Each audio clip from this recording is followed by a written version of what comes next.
জিয়া মা, তুই কোথায়? আসলে বাড়িতে তো কারেন্ট নেই, তাই পড়তে অসুবিধা হয়, তাই আমি এখানে এসে পড়ছি।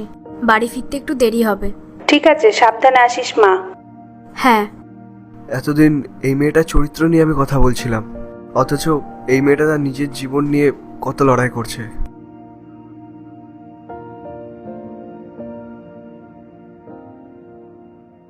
জিয়া, জিয়া। হ্যাঁ দিদি।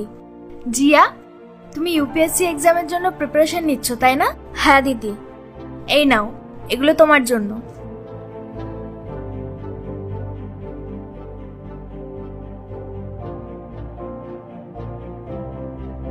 সত্যি দিদি, তুমি এই বইগুলো আমার জন্য কিনেছো?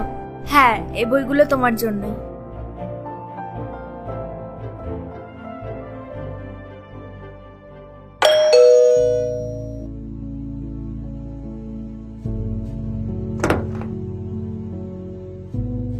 জিয়া, তুমি?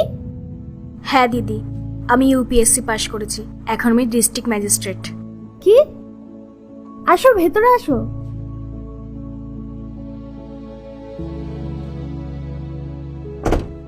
জিয়া, পারলে প্লিজ আমাকে ক্ষমা করে দিও।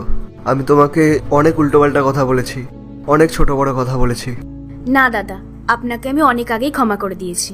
জিয়া, আমি জানতাম তুমি পারবে।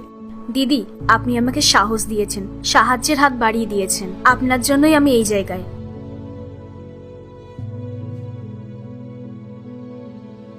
জিয়া, সমাজ যদি তোমার মতো মেয়েদের সমর্থন করে না, তাহলে অনেকের স্বপ্ন সফল হবে।